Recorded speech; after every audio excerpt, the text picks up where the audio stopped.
Capítulo 3. Lua de fel. Após a noiva descer as escadarias com seu lindo vestido branco, seus cabelos balançando conforme a melodia da música de entrada e segurando uma única linda rosa em suas delicadas mãos, deu-se início à cerimônia de casamento. Nosso casamento foi realmente perfeito, parecendo ter sido tirado de um conto de fadas. O mais triste é que todos sabemos que conto de fadas não existe na vida real, me fazendo perceber agora que tudo não passou de uma grande mentira. As palavras do pastor eram tremendamente lindas e tocantes. O fotógrafo conseguiu captar nossos melhores momentos e tinha um quarto cheio de presentes destinados a nós. Era chegada a hora de uma nova vida. Nossa vida a dois. Iríamos finalmente para o nosso lar. Tinha sido tudo tão simples e fácil até o casamento. Mas de repente eu vi os meus mais lindos sonhos se tornarem um terrível pesadelo. Com menos de um mês de casamento, ele ficou nervoso pela primeira vez e me segurou pelo braço, fazendo com que eu derrubasse uma travessa de vidro grande e pesada na pia. Imediatamente ele se desculpou, e rapidamente apareceu o primeiro hematoma em meu braço. O hematoma o lembrou por mais de uma semana o que havia feito. Então, enquanto o roxo do hematoma não desaparecia, ele era ainda mais cortês, gentil, amoroso e carinhoso comigo. Eu nunca mais toquei nesse assunto, pois agora estava casada e meu marido tinha se arrependido com todas as suas forças. Havia chorado e se lamentado. Os casais realmente abençoados passavam por provações. Aprendemos isso em diversos sermões na igreja. Quanto mais abençoados éramos, mais o inimigo tentaria contra as nossas vidas. Mesmo com todo o nosso amor abençoado por Deus,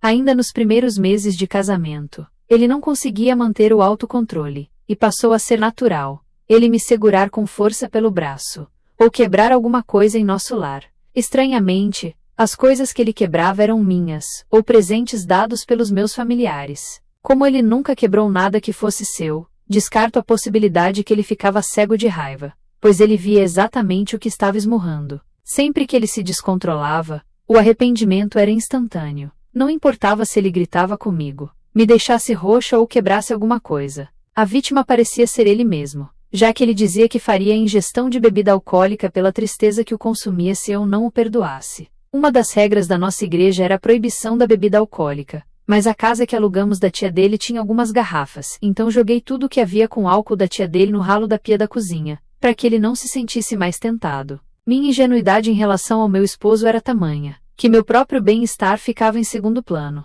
Eu deveria cuidar dele e dos problemas dele, para que nosso casamento superasse qualquer obstáculo.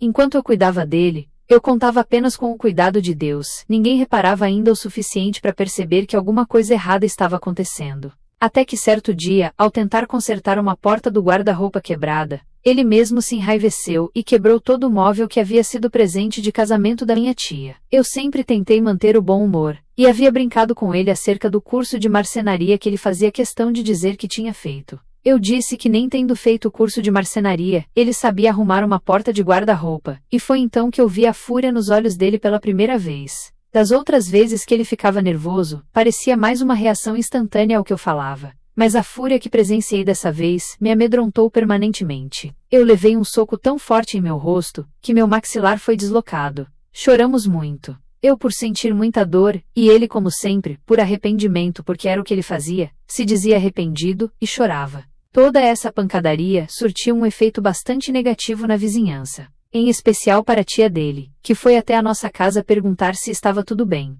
pois havia ouvido barulho de coisas se quebrando, e pessoas chorando.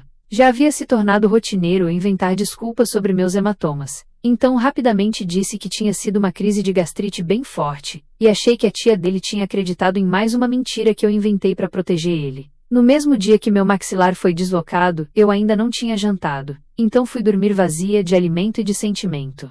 No dia seguinte tive que explicar no trabalho o motivo de não conseguir fazer os atendimentos presenciais ou por telefone. O motivo era bem óbvio, eu estava comendo ovinhos de amendoim na noite anterior, e desloquei meu maxilar. Por sorte não estava calor, e eu cobri os outros hematomas com uma blusa de manga longa. Meus colegas de trabalho não eram muito próximos, já que eu os afastava a pedido do meu marido. Os cumprimentos eram de longe, e eu raramente via meus próprios amigos. Mesmo assim, meu colega de trabalho me indagou diversas vezes sobre o maxilar deslocado, e em todas as vezes ele ouvia a mesma resposta. O olhar dele para mim era como se dissesse que estaria ali caso eu mudasse de ideia e quisesse falar, mas eu nunca falei. A hora da refeição era mais difícil. A comida não passava no vão que minha boca conseguia abrir. Então eu pegava porções minúsculas e empurrava por entre os dentes. A dor era absurdamente grande, mas eu não podia procurar um médico. Ele perguntaria o que tinha acontecido e eu não estava preparada para falar. Manter distância das pessoas que eu tinha que conviver colaborou para que ninguém percebesse o arroxeado em meu rosto,